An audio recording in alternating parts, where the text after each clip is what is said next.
My name is Carolyn Winterer. I'm the chair of the history department, and it's my real honor to introduce to you our speaker this evening. To my left is Rusha Latif, and she is a researcher and writer based in the San Francisco Bay Area. A first-generation Egyptian American, she traveled to Cairo in 2011 to conduct ethnographic research on the uprising. Her interests include social movements and revolutions, the study of gender, class, and race and ethnicity, Islamic studies, and Middle Eastern studies. And as you will see over on this side of the room, not coincidentally, we have copies of her new book, Tahrir's Youth Leaders of a Leaderless Revolution. She's going to be talking about that book this evening. And on a personal note, I just wanted to say that the reason I am introducing her is because Rusha Latif was my undergraduate 25 years ago when I taught at San Jose State University. And I used to rearrange my class schedule just so that it would work for Rusha. She was such a wonderful student, and it's just so wonderful to see her flourishing and publishing. So thank you all for coming, and welcome, Rusha. Thank you.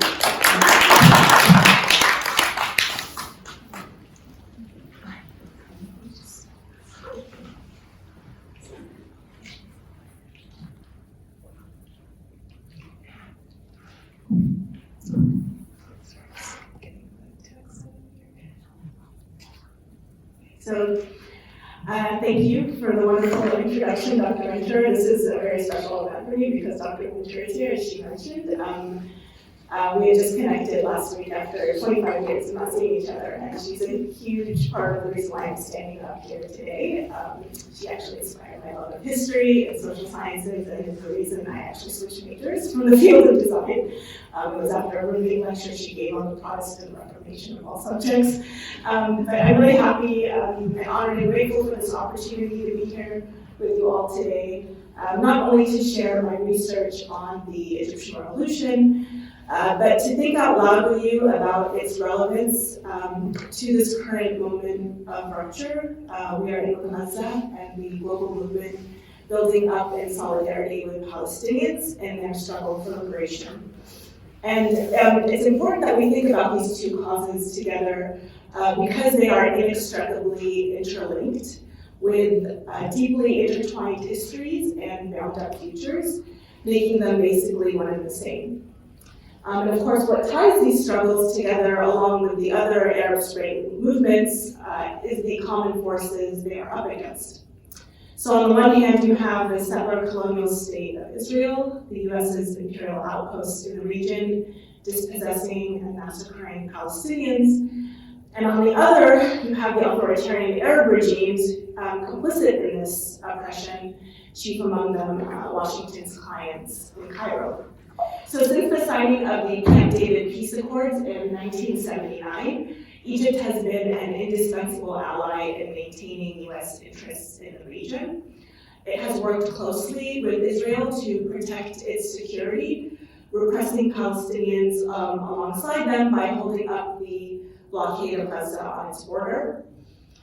At the same time, the Egyptian state represses its own people, the majority of whom stand in solidarity with their neighbors and object to their government's complicity in this injustice against them. And Egyptians know very well that this solidarity is one of the main reasons why the US props up the autocrats that tyrannize them, obstructing them from achieving genuine democratization in their country. It is both the anti-Zionism of Egyptians and their desire to upend the imperial order that keeps Egypt subservient to the US and the West that makes Egyptians such a threat.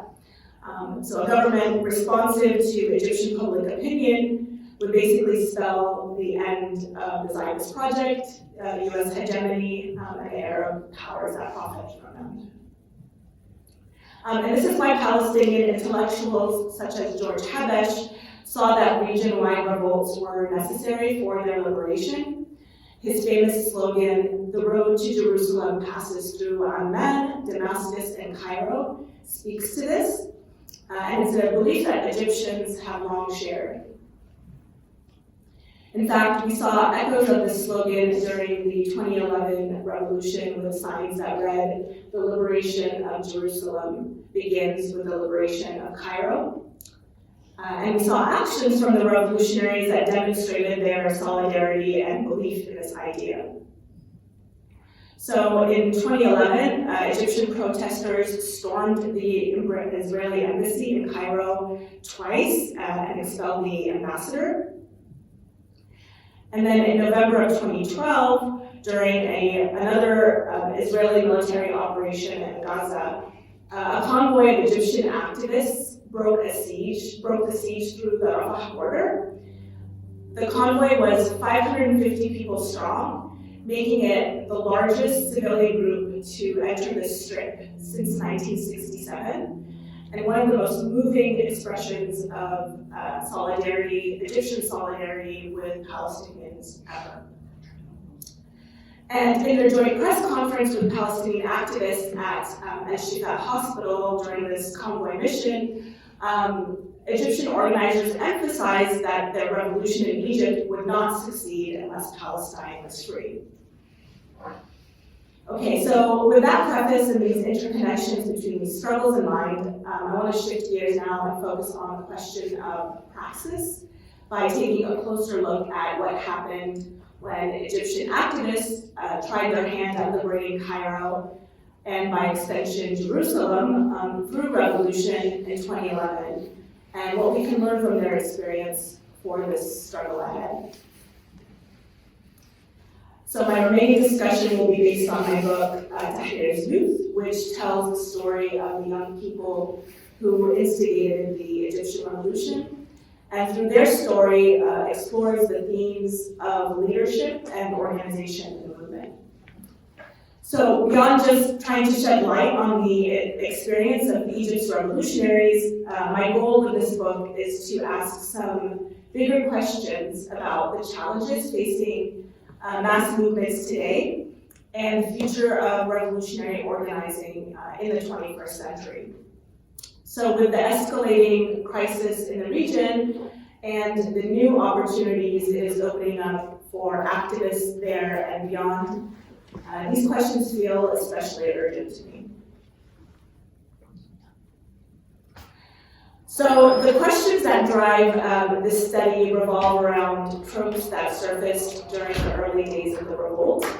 As many of you, I think, will recall, I know some of you are a little bit younger, but those who can remember, when those inspiring images of the revolting Egyptian masses were erupting on our Facebook and Twitter feeds back in 2011, there were all kinds of new phenomena that we were being told we were witnessing.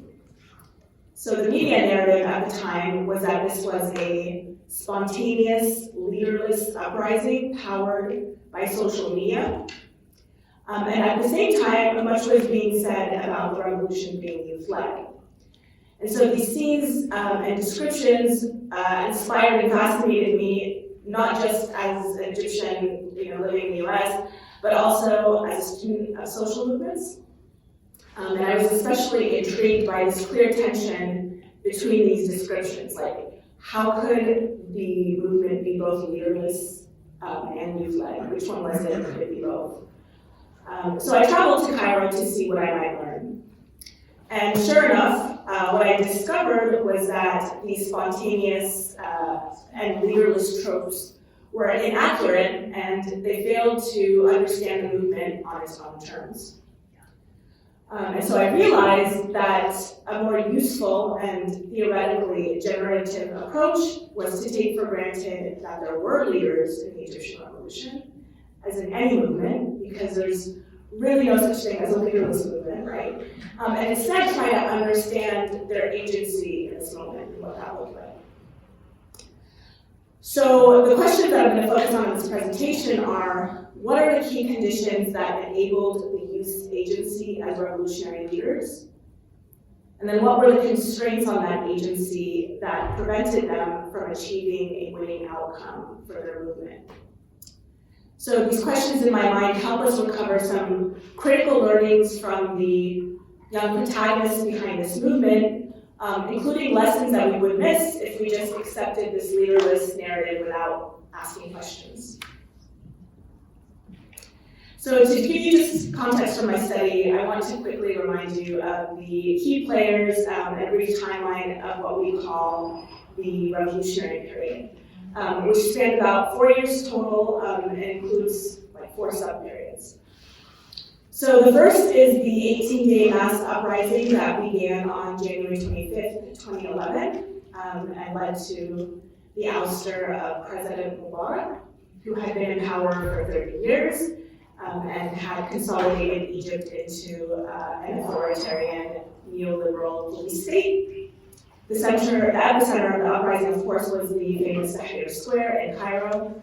And the grievances that drove Egyptians to the streets were both socioeconomic and political in nature. They included crushing poverty, political repression, police brutality, rampant corruption, and discontent with the country's foreign policy, especially its US-Israeli relations. The second is the 18-month democratic transition period that was overseen by the military body known as SCAF, Supreme Council of Armed Forces. They took power after removing Mubarak. This also now marks the beginning of when the Muslim Brotherhood, which was Egypt's largest, oldest, and most organized opposition group, breaks away from the multi-ideological revolutionary coalition that ousted Mubarak and now starts to look out for its own interests and play the political game accordingly. The third is Mohamed Morsi's one-year presidency following Egypt's first free democratic election in June 2012. Morsi, of course, is the candidate of the Muslim Brotherhood. Then the fourth period begins with the June 30th, 2013 uprising against Morsi, which is followed by the July 3rd coup that removes him from power 3 days later. This is a military coup. And then we saw the horrific events of the Rabaa and Nahda Square massacres of Morsi supporters, and they were staging sit-ins to call for Morsi's reinstatement. So this actually now marks the start of Sisi's rise to power, President Sisi, and it signaled the defeat of the revolution at the hands of the counter-revolution. And it also marked what is arguably the most repressive period in modern Egyptian history, which unfortunately we're still living through today. And so this is just to give you, right here, a sense of, a sense of how my fieldwork and interviews with activists map onto this timeline. So the group that I ended up profiling for the study is the Revolutionary Youth Coalition, or the RYC, known as Ittihad Shabab al-Thawra in Arabic. And let me just clarify that this was just one of many different groups that were active in the revolution, but they stood out as a really important group to focus on for a few reasons. The RYC was made up of the 6 major youth movements most active on the ground leading up to January 25th. They reflected the heterogeneity of Egypt's revolutionaries, so they included men and women, working class and upper class youth, Muslims and Coptic Christians, liberals, leftists, and importantly, Islamists, namely the youth of the Muslim Brotherhood. Other groups included the April 6th Youth Movement, the Youth for Justice and Freedom Movement, campaign supporting Baradei, and also youth factions of various other political parties. But really what brought this eclectic group together was their joint opposition to the regime and the oppressive status quo, as well as a shared sense of national pride and mutual desire for dignity and social justice for them and their people. The RYC played a key role in planning the mass actions on January 25th, including a really critical protest march, without which we might not have had a revolution in Egypt or even an Arab Spring to speak of today. And I know that's a very bold claim, and I'm prepared to defend it shortly. And then after January 25th, they took a lead role in organizing the sit-in in Tahrir Square, and they continue to play an important leadership role and organizing role in the revolutionary scene after Mubarak's ouster. The RYC was also the first unified front born of this nationwide revolt. And it was the closest thing the revolution ever had to a vanguard organization, which makes them the best candidates for helping us understand leadership processes and activist agency in the revolution. Okay, so now let's take a closer look at this question of activist agency during the revolutionary period by exploring it through three different themes. The first has to do with this question of spontaneity and leaderlessness. The second has to do with the challenges they faced trying to establish revolutionary leadership, how that unfolded during the 18-day uprising and the remaining revolutionary period. And then the third has to do with how horizontalism played out during the movement, how it was an advantage early on, then a liability and even catastrophe by the end of the movement. So these latter two themes go hand in hand, and I'll discuss them together. So I'd like to begin by telling you the story of January 25th, 2011, this watershed day in Egyptian history from an angle that might be new to many of you. So imagine it's the end of the day on January 25th, and there are thousands upon thousands of Egyptians protesting in Tahrir Square, calling for the regime's downfall, in an unprecedented uprising that surprised pundits and protesters alike. Now, what made this event such a game changer wasn't just the exceptionally large number of protesters who came out, but the type of people who came out. So we saw old and young, rich, and notably very poor people, and the fact that they managed to circumvent the police that were deployed against them and descend upon the strategically located, sprawling open square in the center of Cairo. And so this latter point really can't be emphasized enough because remember, Egypt was a police state with a terrifying police force that was specifically designed to prevent the large amassing of people and quash protests. And so authorities themselves had anticipated these widely announced demonstrations, and they warned that they were going to be very heavy-handed in their response. So then the question is, well, what made all these people come out despite this threat? And how are they able to overcome the security forces to get to Tahrir Square? So it turns out there's this incredible backstory here that Western media mostly missed and is still largely unknown today. And the protagonists of this story are a group of activists who were energized by the unprecedented popular revolt that had just taken place in Tunisia and unseated Ben Ali, the president there. He had been in power for 30 years. And this was, of course, the first successful uprising in what became known as the Arab Spring. So the activists in Egypt already had a day of protest planned for what was Police Day, January 25th.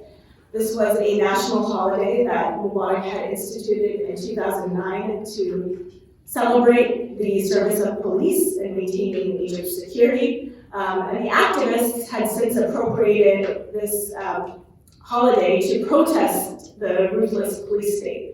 So following Tunisia's success, they were now looking at this day they had planned, this day of action, and they thought, well, maybe we can make it even bigger.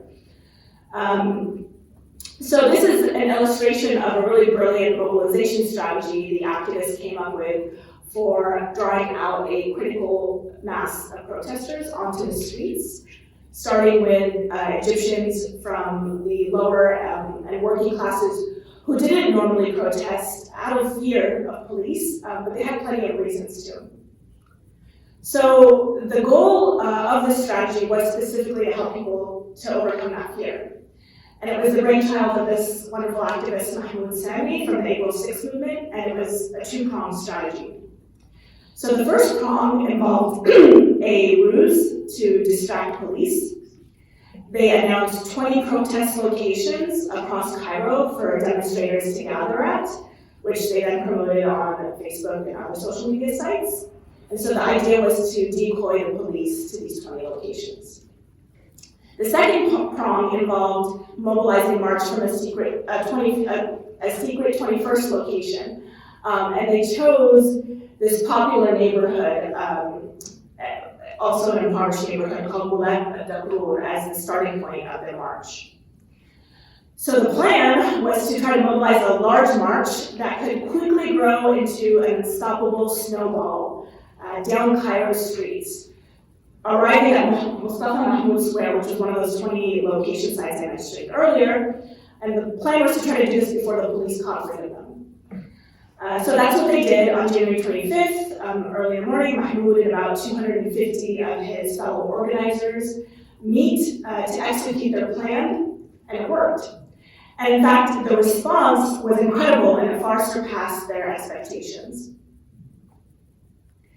So I'd love to just share some recollections that the activists shared with me that day. Abdurrahman described their shock and euphoria as they poured over Nahia Bridge and successfully executed the first leg of their strategy. He said, "It was as if the people were gushing from beneath the ground. We began crying and hugging each other, and we kept shouting, 'Intasarna, we won.' What had we won exactly? Who knew? What was coming? Nobody knew." Mustafa also recalled this moment for me excitedly. Before this, we organized a march, and at times we'd be only 20 or 30 people. When there were 500 in our protest, we were over the moon. Now, we couldn't see the beginning of the march from its end. We were so beside ourselves. There was this feeling that something major had shifted in the country. And then Tahrir shares how they reacted when they got to Mustafa Mahmoud Square, and they found way more protesters there than they were expecting as well. We were all dazed and like, what are we going to do with all these people? That's when we started to say, to Tahrir Square. So then the activists quickly sketched a route for their march to Tahrir, and while there were other veins of protesters feeding into the square from all over Cairo that day, this is the one that brings in the critical mass that helped facilitate the people's game-changing siege of the square. That's why I say, without it, we might not have ever had this revolution or even an Arab Spring.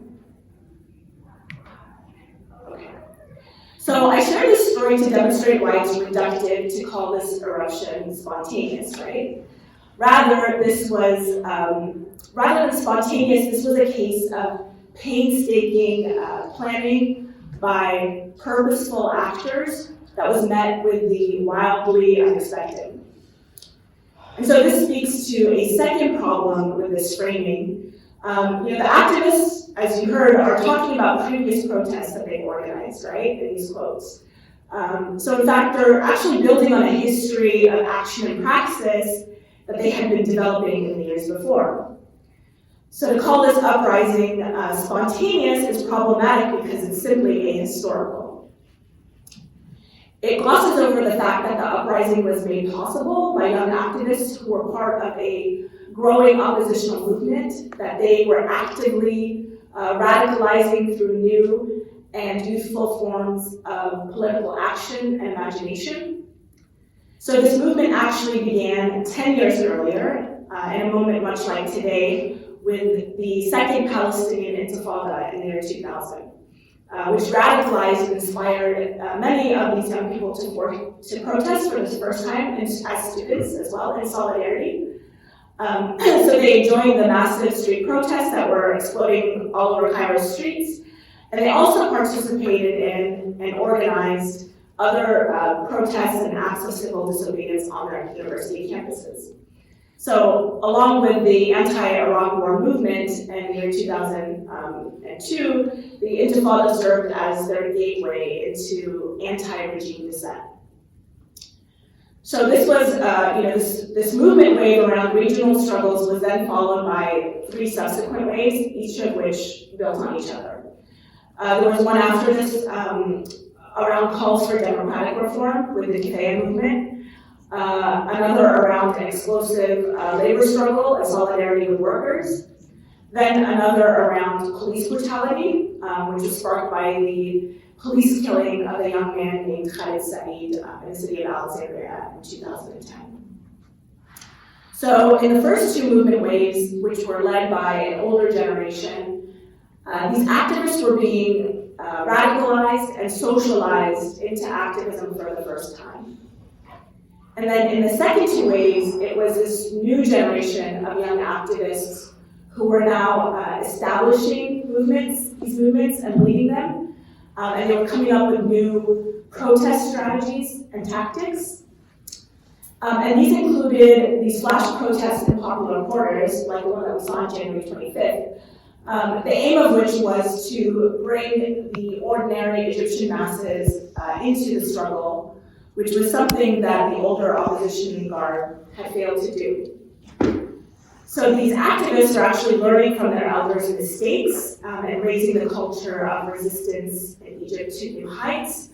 As they were building this really robust activist network and this loose, horizontal, decentralized movement structure that made space for its participants like Mahmoud to act autonomously and creatively and just step up as leaders. So this horizontalism becomes the defining feature of this movement, this resistance movement, and keep a pin in that because I'll come back to it later. But this brings me to the next point that I want to make, which is that the reason that these young people were able to even conceive and successfully execute a strategy like this was because they themselves identified as members of these marginalized classes, and they were embedded among them in the urban periphery where they had been experimenting with these tactics. So Mahmoud Sami, who we saw earlier, had actually grown up in one of these popular neighborhoods and was well versed in the grievances, the spaces, the mobility, and the vulnerabilities of its residents, and he understood how to negotiate them and leverage them in his planning to the advantage of January 25th. And so one of those vulnerabilities was the fear that people had of police who dominated their neighborhoods.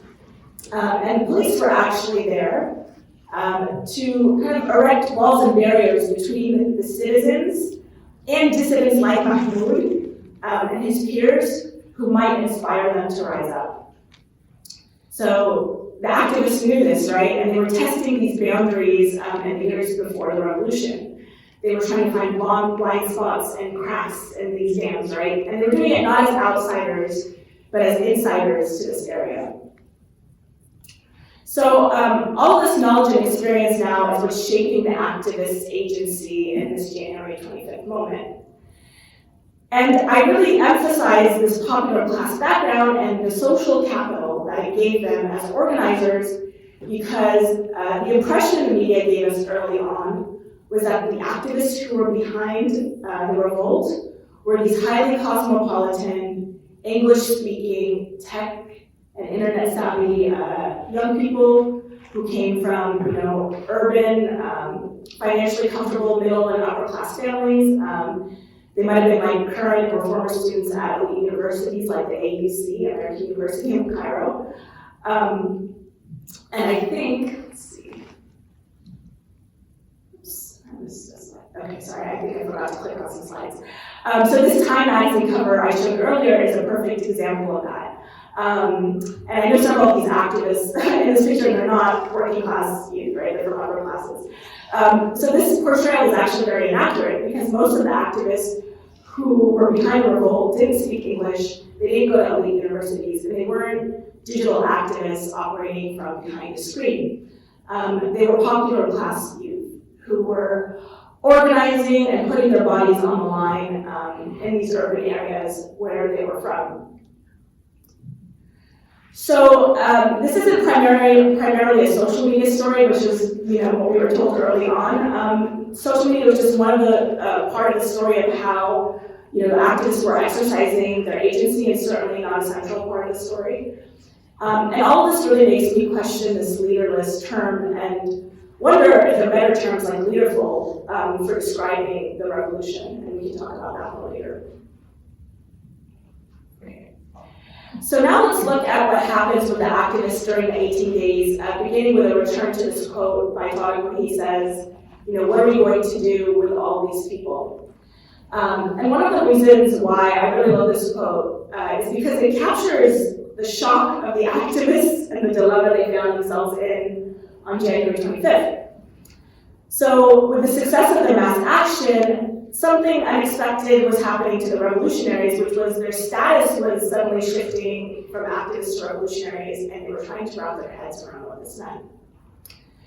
None of them had actually ever imagined the possibility of revolution, so they were unprepared when it suddenly presented itself, this opportunity, right? The eradication of political space under Mubarak meant that they never really had an opportunity to engage in real political life and develop political acumen beyond just protesting. So now they're trying to figure out what role they should play, if any, as leaders in this nascent revolutionary struggle. And this brings me to the second reason why I really love this quote. It reminds me of another quote from a famous revolutionary that he once asked a similar question. Does anyone guess who that person is or what the question was? No. This is the interactive part of the presentation. It's actually What is to be Done, which is the title of Vladimir Lenin's famous book on revolutionary organizing and strategizing. So this quote by Tahrir strikes me almost as a spin-off of this question, right? So it turns out that the questions that activists were engaging with were really no different from those that occupied celebrated revolutionary strategists from the Marxist tradition, like Lenin and Luxemburg. It's the question of, are the masses capable of carrying out a revolution spontaneously on their own, or do they need leaders to organize them? And so Lenin, of course, was of the opinion that the masses couldn't do it on their own. They needed guidance and leadership from professional revolutionaries who were tied to a highly disciplined, centralized, hierarchical vanguard organization. And then Luxemburg, on the other hand, sort of saw this as elitist and argued that the masses were capable of becoming their own leaders naturally through their engagement with the struggle. So what I'm interested in is how these ideas, which generally map onto the ideas of verticalism and horizontalism in movements or modes of organizing, how those play out among the activists and shaped their agency during the uprising. So eventually, as events escalate, the network of youth activists and movements that had together sparked January 25th come to this realization that they do, in fact, need to provide some kind of leadership to the square, or else this whole thing was just going to fall apart. They would miss the moment. So about 10 days into the uprising, they announced their consolidation as the Revolutionary Youth Coalition. And so I'll talk briefly now about the dynamics and the developments that led to their formation, and then some of the challenges they faced afterwards. So up until the point they announced themselves as the coalition, the activists were reluctant to step to the forefront of the movement in any way as leaders. And instead, they were mostly trying to lead from behind the scenes and engaging in what I like to call performing leaderlessness. And there were several reasons for this. The first had to do with the horizontal, decentralized nature of the movement, right? Which had carried over from the previous period. So while their status changed from activists to revolutionaries, their movement structure remained constant, right? So there becomes this tension between the two. So just as this horizontalism had for years empowered them to take initiative and act autonomously and creatively as movement participants, it was now empowering the thousands of Egyptians that who were now joining the movement to do the same. And so in doing so, it started to now constrain the activists and how they could show up as leaders in this moment.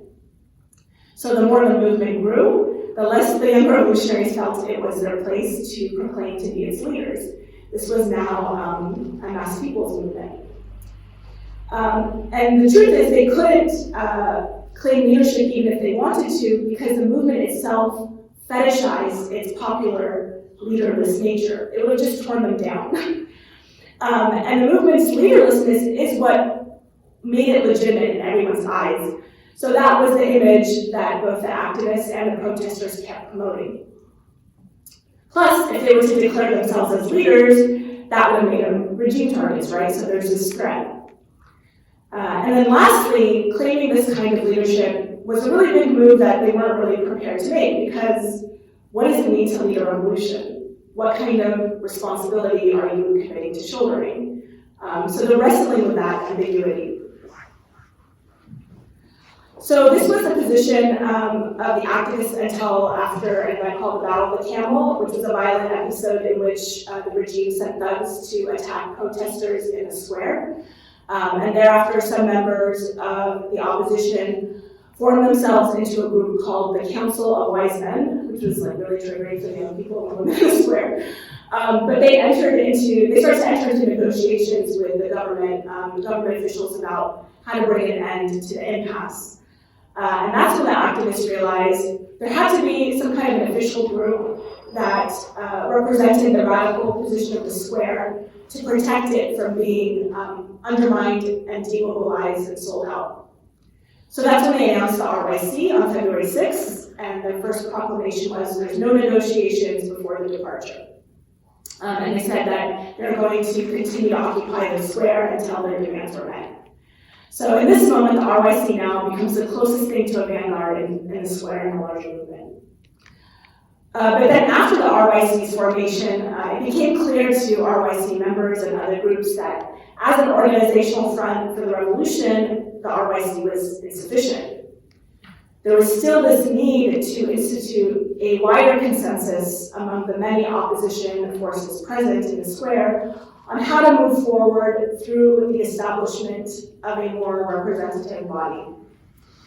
And so this became especially urgent as they were trying to escalate and get Mubarak to step down. And they still didn't have any kind of a body that could claim power on behalf of the revolution.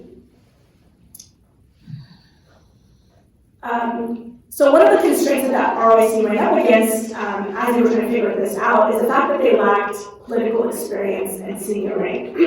So they attempted to overcome this by engaging with the old guard and trying to bring them into a larger revolutionary coalition. But then there were these intergenerational tensions that surfaced between them. In this moment, the old guard had felt upstaged by the youth. They were kind of taking the limelight away from them. And a lot of friction resulted from that hindered their efforts to produce leadership and build larger revolutionary organizations. The other challenge the revolutionaries faced had to do with their commitment to bottom-up consensus-building processes known as participatory democratic practice. This was their method for collective decision-making. So this horizontalism, this democratic practice, proved to be extremely time-consuming, and it just didn't match the urgency of the revolutionary moment that they were in. Especially as the elite were also making moves to figure out how to contain the movement. So this process just slowed down the revolutionaries and undermined them when they really needed to act fast. So in the end, the revolutionaries were basically outmaneuvered by staff who took power before they could coordinate and seize it themselves in the form of, like a popularly backed civilian-led transitional government or something else. And then these dynamics then carry over to the transitional period and become even more complicated. So with Mubarak removed, the young revolutionaries lose a common cause that unified them, and they now have to deal with SCAF being in power and the Muslim Brotherhood basically throwing them under the bus. So they're just basically out-organized. Like they were put in this position where they had to figure out how to build a plane as they were flying it, right? How to carry out a revolution. And they just could never get ahead of their opponents.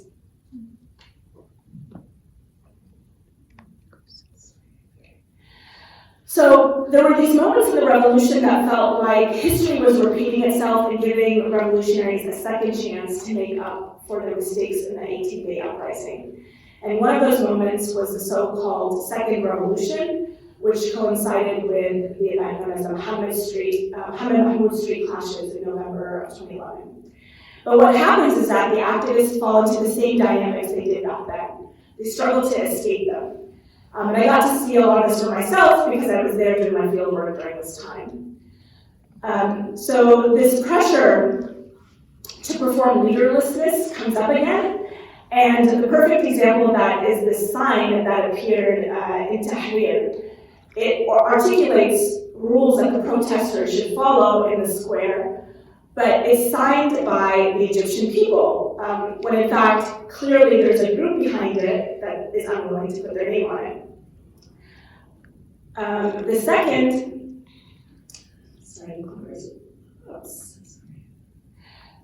was this kind of leadership archipelago phenomena, where the movement felt like a bunch of islands with different leadership groups on them. And these groups were often unaware of each other's activities, and they even acted at cross purposes as they were trying to figure out how to capitalize on this new political opening and seize power for the movement. There were also a lot of endless meetings, and I got this from the title of a book called Freedom is an Endless Meeting, which I think is a great title. But these meetings took forever because the aim was to reach consensus about the way forward. But again, this method just didn't match the urgency of the moment. And then again, we saw the limits of usefulness. So the activists wanted to form like a civilian authority to speak on behalf of the square and take back ownership of the transition period from the military. But they couldn't say, we're the transitional government because no one would take them seriously as younger people. So they tried to get some senior opposition figures on board with their plan. And several of them were kind of initially interested in this initiative they had proposed, but then they later backed out, and then that whole effort fell apart. So the culmination of all this, again, was that there was another opportunity to seize power, and it was lost.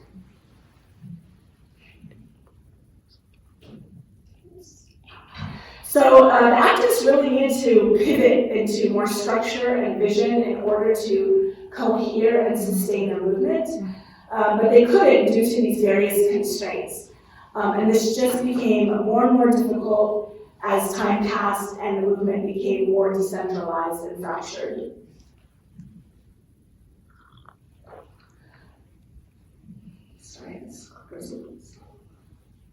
Okay, so as one of the main forces of the revolution, the RYC was embedded in these horizontal dynamics. They were contributing to them and reflecting them, even as they were trying to navigate them and overcome them. The RYC decided to disband right after the election of Mohamed Morsi in July of 2012. They said that, with the end of the transition period, it was now time for them to think about new organizational forms that could serve in the next stage of the struggle. But the truth is, they also disbanded because by this point, they had been struggling a lot as a coalition due to internal and external challenges caused by these dynamics. And one of the things they really struggled with by this point was their ideological differences, which they had managed to overcome in the beginning, but now we're starting to kind of become a wedge between them, which was unfortunate because they had set this example early on about how to overcome those differences for the greater good. But now these forces that had long rendered the opposition ineffectual were also doing the same to them. So now let's talk about the counter-revolution and how the movement's horizontalism played into that, looking specifically at the Tomato movement, which erupted against Morsi in June of 2013. This was basically a decentralized petition campaign demanding that Morsi resigns. It was embraced widely and quickly by Egyptians. And what's notable, again, is that this movement erupted in this leadership vacuum. And it became really clear that there were these unsavory actors behind it, figures from the old regime, the military, and the police. And so this is when we start to see the most serious drawbacks of this horizontalism, which is that if a revolutionary movement is too horizontal and it's too open, then anyone can claim to speak on its behalf and speak for it. So that's what happened in this moment. The deep state basically appropriated the language and tactics of the revolution to carry out the counter-revolution. And so what Tomorrow then shows us is that this agendaless, leaderless, structureless, diffuse movement model is very vulnerable to being co-opted. So where does this all leave us today? I'm starting to close. I want to share this hopeful reflection from activist Anna Shahda. She told me, I think revolution is still achievable. I don't think of it as a step back. I think of it as a process that we've always realized it will be ups and downs. I think we had to go through this. Let's see. We're hoping it doesn't bring us down. And I really love this quote because it speaks to this idea of revolution as an iterative process and as a learning experience. It's a reminder to avoid fixating on the outcome and calling this a failed project, and instead stay focused on the potential. And it reminds me of another quote from our friend Lenin, where he says, there are moments in history when a desperate struggle of the masses, even for a hopeless cause, is essential for the further schooling of these masses and the struggle training the next generation. So, jumping off of Lenin's remarks, I like to think of the Egyptian Revolution as a masterclass in the challenges of revolutionary organizing and revolutionary leadership in the 21st century.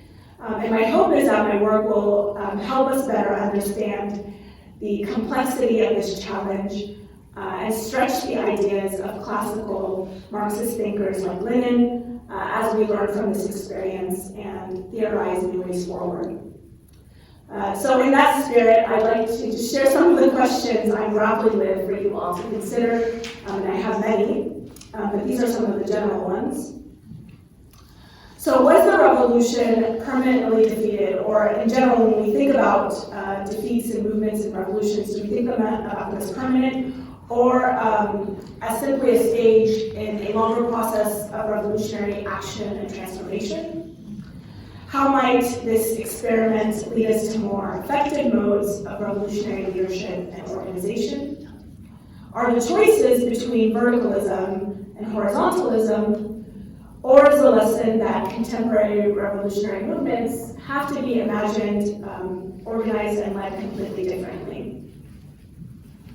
And I think these are really important questions to think about in light of the wave of mass movements that erupted around the globe since 2011. Many of these were in fact unleashed by the Egyptian Revolution, such as Occupy, which is why the Egyptian Revolution is so globally significant. Now, a lot of these movements have in some way shared characteristics with the Egyptian Revolution, or even intentionally mirrored them. And one of those things is its loose horizontal organizational form. And just as we saw it become a liability for the Egyptian Revolution, the same has happened with a lot of these movements. So this brings me back full circle to the moment we're in today with Gaza. As horrific as this tragedy has been, it has also given us an unprecedented, hopeful opening. It has ignited mass protests across the Middle East, evoking the memory of the Arab Spring. And in Cairo, we saw Egyptians bravely take to the streets despite the security risk. They marched to Tahrir Square for the first time since 2013, and they chanted "Bread, Freedom, and Arab Palestine," which was a spin-off of their famous slogan, "Bread, Freedom, and Social Justice," from 2011. And this was, of course, a clear reflection of the central place Palestine still holds in the revolutionary imagination.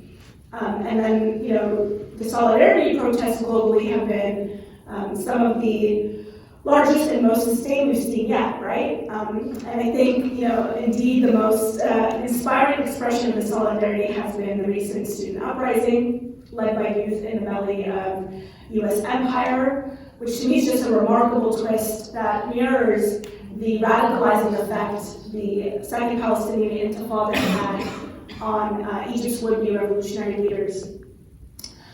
So Gaza is radicalizing, it's radicalized, or has been radicalizing people across the global north and south as it's exposed the duplicity of the West and sort of the hollowness of this liberal rule-based order.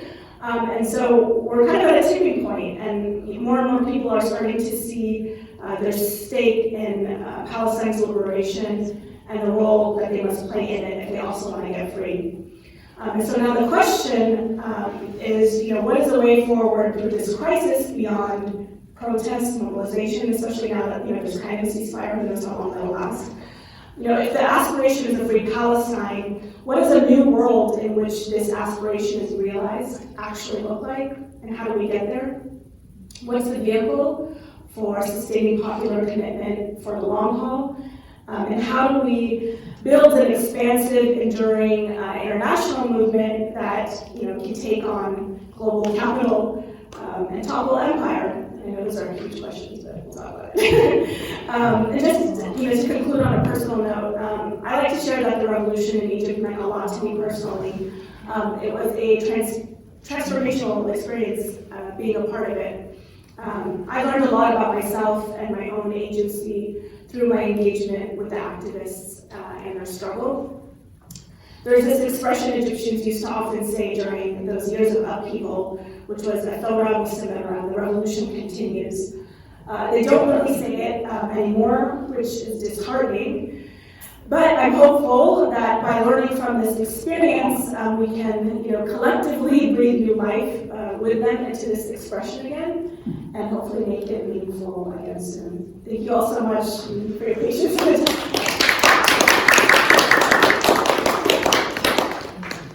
All right, well, thank you so much for that talk. And we now have a floor that is open for any questions.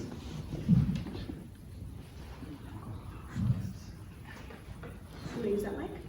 Whatever you want. Which one? You want this?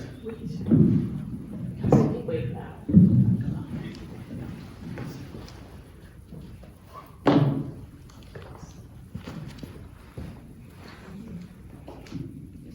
It's on.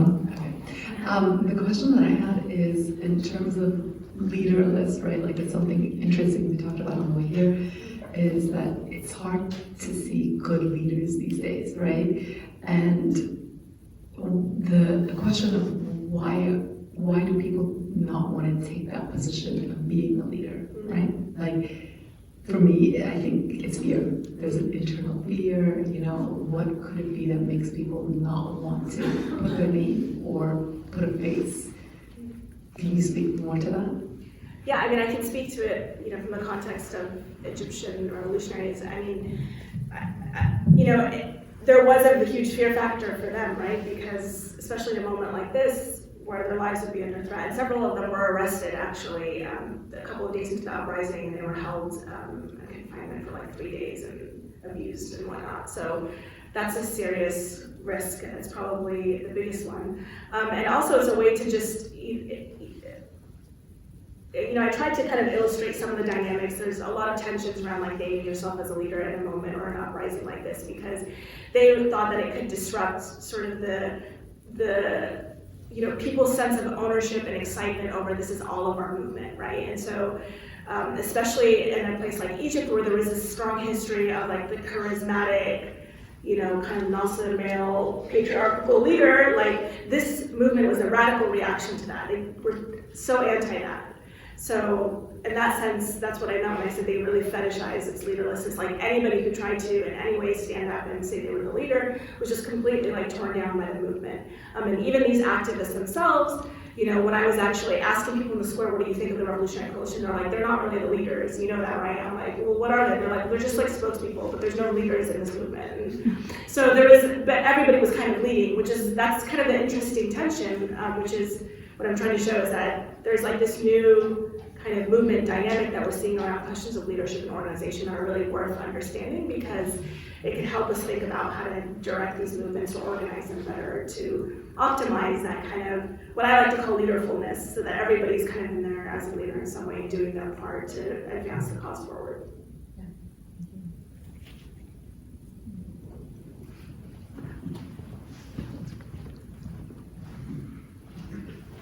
Thank you for this beautiful talk. Thank you.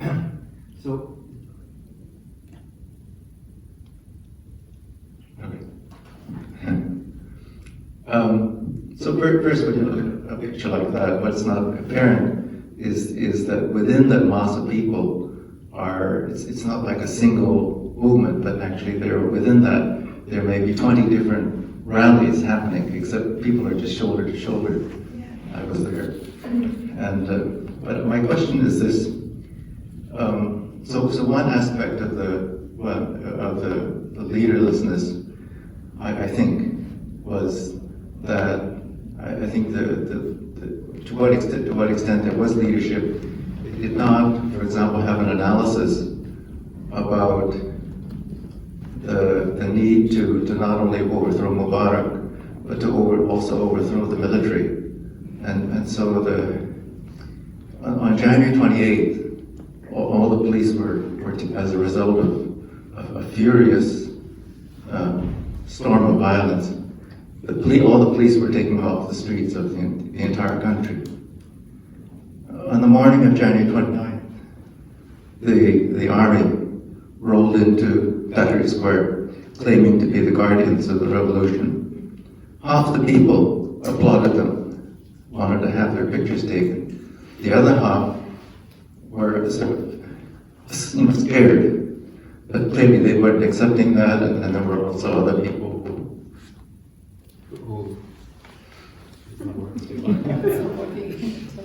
Anyway, you're thinking it's not today. So okay.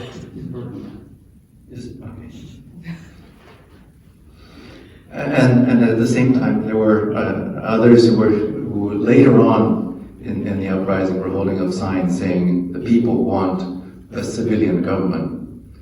And I think this was one of the failings of leadership to not organize people against the military. So the fall of Mubarak or his forced resignation was a victory, but there wasn't a concerted movement to then continue the revolution and overthrow the military, and that's why the military came back, so strong and so brutally. I want to just, how do you react to that? No, I think that's a good point, and I think it's because, the story I try to tell with this slide presentation is that the activists were not going into January 25th with that, with the clarity that this was going to be a revolution. There was some talk about maybe this could be a revolution. They were joking about it, and they're like, yeah, we scheduled a revolution for 12 p.m. to show up. But when it actually turned into one, they were like, oh my God, what do we do? So they didn't have, there was no that kind of thinking and theorizing and strategizing was just not part of their resistance activism in the decade before, leading up to that. And so that's why it was kind of like a cart before the horse kind of moment, and so they had to just run with it. And so all of those dynamics sort of started to surface, and they were all trying to kind of deal with these questions as they came up. There was, kind of the hardcore left that was very wary of the military and kind of saw it as a red flag early on. They were a small group. The Egyptian military in general was it's sort of valorized. A lot of even Egyptians themselves have members of their family in the military, so it was kind of this institution that it was very easy for them to say we're the guardians of the movement. Everyone believed that, right, like the masses. So I think the activists themselves, some of them were just not prepared for the kind of counter-revolutionary, momentum and force that was going to come out of the military after the fall of Mubarak. So it was, like I said, there was a lot of things. I think it's just the general questions, the larger project of revolution, what does that even mean in a context like Egypt?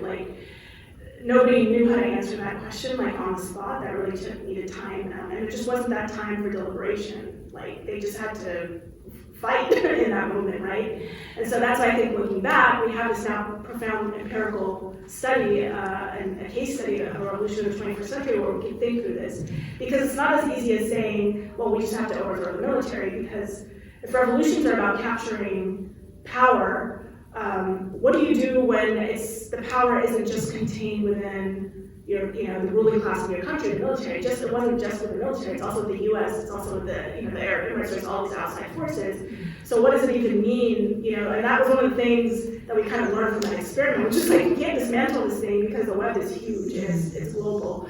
So, if we were to think back from that, what does that mean for the future? Does that mean that part of our theorizing has to necessarily be about how do we, theorize revolution in the context of also building an internationalist movement that, kind of tackles this web of power globally. So, yeah, those are, I think you're spot on with that, but those are some of the larger kind of questions that brings up for me. Hi.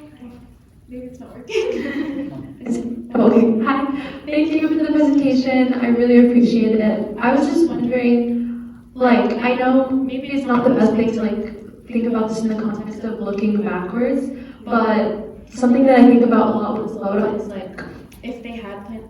You have to take a study. If they. I can just talk. Just push the button. Just not. Okay. No, this time it is still low. No? Okay. Should I? No, Just talk. it doesn't. Yeah, so I can get it back. Okay. If they had kind of planned ahead more and thought through, what it would look like to have some sort of post-soda plan or the post-protest plan beyond just these demands. In what you saw, do you think that would have changed anything, or is that a lesson for the future kind of? Because I know that there was Muhammad al-Baradei, political, there was a brief campaign for him, but he didn't have enough, there was no really alternatives to what existed, and they didn't even have an idea of that beyond what could be better. So I'm just very curious about that whole concept and what you think. Of just vision and what? Yeah, if they had planned ahead more, or I don't know, does that make sense? Yeah, it does make sense. So I would say that the lack of a clear vision and project was one of the reasons why they were defeated. It just was, at a certain point, hard to tell what they were fighting for. And because of that, that fed into why the movement became more decentralized and fractured. Because if you don't know what your destination was, how do you build the proper vehicle for getting there, right? And so that was something that was definitely kind of a weakness for the movement. And a lot of these movements, I think, of the past decade, what does a revolutionary project look like in the 21st century? I try not to be down, again, that's why I take this approach of just look at their agency and look at how this unfolded for them in real time. Because it's easy to look back and criticize them, you should have done this and that, but it's I was also there, I wasn't there on January 25th, but I was there the second half of 2011, and I saw there's so many contingencies and things that happen in this moment. It's very volatile that nobody can kind of predict. All you can kind of do is react to the moment, especially if you didn't do that strategizing and planning and what you call kind of the off season, right? Now you're in the war of attack, right? But what Gramsci would call the war of maneuver, which is the time before the attack comes, where you're getting organized, you're clear on your destination, and you move the people accordingly. So I think that definitely would have made a difference, but it's not something that they could have figured it out. They just couldn't have figured that out before January 25th. There just wasn't a way. So this is why I say we have to look at this as a stage or an event in a longer process that's still ongoing. This had to be kind of the breakthrough. This was the first major, I would say, revolutionary movement in the 21st century, globally. That's why it's so significant, because a lot of people didn't even think it was possible anymore, right? So they really sparked everybody's excitement and imagination globally. So now it brought back these questions can we do this in action? What does that mean? Because we don't really have any clear idea what a revolutionary project would look like in the 21st century. And that's why I brought these questions in the end about capitalism and neoliberalism and militarism and all these imperialism. These are kind of the big forces that revolutionary movements are up against. So how do you think about those, defeating those kind of forces? What's the strategy and the organizational mechanisms for doing that? Oh, it's working now. See how long it lasts. I'm really struck by the distrust, the intergenerational distrust. Yeah. And one, you don't have spaces to actually build youth leadership. And for people to get trained and experience of I remember with COVID, because that generation lost the, here, let's organize our school prom or whatever, that you lost that organizing experience. And so consistently these regimes are breaking those spaces down. And I wonder if even just moving forward, even from a civil society perspective or family reform, how do you actually get to dissent against your parents without your parents being oh, what are you doing? How do you build up that leadership? How do you build up the leadership? like just intergenerationally. So I'm not sure if I fully understand the question, like how to build leadership intergenerationally, or like pass on learnings, or like, can you just, I'm sorry, can you clarify? Or just create spaces for people to learn how to organize, like whether it's within a family, within civil society, like how do you actually create those spaces within a regime that is not going to crush you? Yeah, it's Because not. it feels like intergenerational trauma that just keeps playing out. Yeah, I don't know that, I don't know what the answer is to that question. Like, it's a hard one because of just the repression. I mean, in Egypt right now, there's no activism, like, apart from trying to get people out of prison and maybe documenting some of the state abuses. So any kind of activity, it just gets crushed by there's just the police state is on it, right? And that's why even protests from us are very tame. And normally in a moment like this, Egypt would be like completely up in arms about what's happening on the border. So I don't know that I have the answer to that question, but I think it's definitely worth thinking through. It's like what kind of spaces, and and again, a lot of the lessons from this book aren't necessarily just for Egypt. That I think they have, resonance across movements.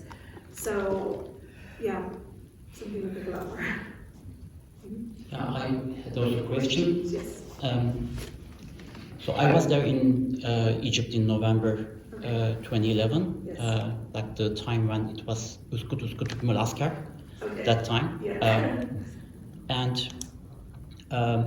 like what I observed among the youth is like in just 2 years in Turkey, there was Gezi protests against Erdogan's autocratization. Yeah. And I could see lots of parallels. And the revolutionary youth in Egypt, the religious ones, they were inspired by Rusha Latif in Cairo. And it was very surprising for me. And Rusha Latif has also his book, What is to be Done, the same title. So it might be another source maybe to check as a reference. Yeah. So my question is, like what I saw is the same pattern happening, like the Iranian Revolution, then Khomeini hijacks it, then Egyptian Revolution. So it was basically Ikhwan and the military which tried to hijack, and eventually like military was able to hijack the revolution. Yeah. But afterwards, like going back to Turkey, 2013, Gezi protests, the same kind of horizontal organization, lots of these youth movements, like in a short while, they dissipated. And all of them are now like living in a very defeatist mood. Yeah. Is it defeatism? Because Allah Fattah says we haven't been defeated, but like, can we say we have been defeated? Is it defeated? Okay. So I definitely think we're in a moment of defeat. The question is it permanent? And so I don't want to believe it's permanent. Like, I think we always have agency. We can always, the kind of search for new strategizing tactics is always going to keep happening, just as, the elite and counter-revolutionary forces are always going to keep thinking about how to contain our movements. Like, they're learning and we're learning. So, like, that's why I think in studies like this are really important, and especially on the Egyptian Revolution. I mean, so many books have come out on the movement that really investigate and look at like what happened in the square and what with protesters and some of the leaders, but just having these insights from the movement give me a lot of hope, because they serve as starting points for imagining new ways forwards. Like there's a practical implication for these findings from an activist ethnography specifically, because you're like, well, why didn't it work? Like, what did you struggle with? You start to surface pain points, you start to surface dilemmas, like questions that can be the seeds of trying to think about how to solve the problem, right? And I was telling Dr. Winter this, like, to use like D school language, right? Which is like very popular, like, it's just how to like figure out what to do with all of these kind of challenges and what kind of solutions you can come up with moving forward. So I don't think that the defeat is permanent. I definitely think in the middle, I mean, especially in Egypt, I haven't seen a lot of the activists really trying to, I think they're still feeling very kind of crushed by it, and especially with what's happening with us is really like just depressing a lot of people. They don't really have the capacity. That's why I think those of us who are kind of like in the West aren't under those circumstances, living in exile, after these struggles. have an obligation to kind of think through some of these questions and problems together. So I would say like some of the pain points, as I mentioned, are, and I think I highlighted them here, is like, what does actually a revolutionary project look like in the 21st century for these countries, the regions, and then how do you actually work backward from that and think through the methods and the strategies a little bit more intentionally. Thank you. Yeah. I just wanted to ask a quick two comments. The last picture of the RYC, we see a lot of young men, one woman. Yes, good question. I think that a revolution that doesn't include us 50-50 ain't gonna work, period. Yes. Number one. Number two, isn't it interesting that after this, which I watched, quite mesmerized when it happened back then, Morsi gets elected, and that's the good old Muslim Brotherhood, so patriarchal, so sexist, and so down on whatever, there is no role for us with these people. So why did that happen? After, I understand this is an excellent book, by the way, and thank you for explaining all this to us, but what happened that caused this breakdown in not even having one democratic contender, and then Morsi's kicked out, and now we have Sisi. That's a huge question. So the first part about gender is a really good question. So the revolution was, celebrated for the equal participation of men and women. And that's true, like women were active, just as active as men were in the larger movement. They were leading protests, they were fighting the police, they were like on the front lines in like really intense battles. But what I observed was that when it came to leadership, and just again, I just did this case study in the RYC, the leadership was gendered more. And so as you mentioned, this was the executive committee of the Revolutionary Youth Coalition, and they had, I think it was 13 members, only one was a woman. Officially, there was also another unofficial woman, Ola, whose picture I showed you guys after. She was sort of seen as an unofficial leader. But there were a lot of interesting dynamics around gender and just why, women had a harder time kind of getting into leadership roles. So that's important, as you're saying, and it's something to surface again. That's a pain point. Like even as a movement, as progressive and robust as the Egyptian Revolution, they still have these dynamics in them. So why was that the case, right? And I talk about that in the book. But the question of how we got Morsi, how that, again, this speaks to. I don't know if you know what actually happened, but so there was the presidential election in 2012, and before that there was the runoff elections, and there was 4 candidates that were like, that it could have gone any of their ways. 2 of them were candidates that were seen as representing the revolution, and then there was Mohammed Morsi and Ahmed Shafiq, who was seen as representing the old regime.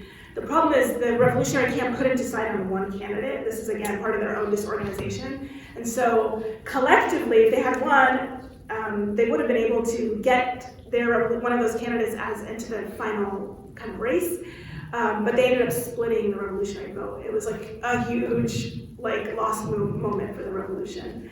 So if they had figured out how to unite again behind one of them, then we would have gotten a candidate that represented the revolution. And so this is part of, again, this is, the revolutionaries are at fault for this because they struggled with egotism and a lot of things in the movement that just prevented them from cohering themselves and strategizing properly, and it undermined them in the end. So that's another pain point, is thinking through this question of egotism in movements. It's something we don't talk about theoretically enough in the literature, but it's what brings a lot of these movements down, is this kind of egotism and internal fighting against the different political actors and proponents of the movements. So we ended up with a candidate with Mohammed Morsi. The activists decided, okay, they told him, we'll give you our vote, because he won by a very narrow margin against Shafiq. And that was only because the revolutionary camp, out of desperation, they're like, it's either him or the old regime. Let's see if we can make a deal with him and promise him our block vote in exchange for that he's going to really try to advance the cause of the revolution, which he did, and then they backed out of that promise after. So a lot of groups are at fault for that, but again, the larger question here is just, how do we, what's kind of the larger goal of the movement, right? And how do we avoid these kinds of pitfalls that led us to this outcome that we're in today with CC? Yeah. We're just right at time, I'm sorry to say, and I want to be respectful of people's time, so thank you. Thank you, Rusha.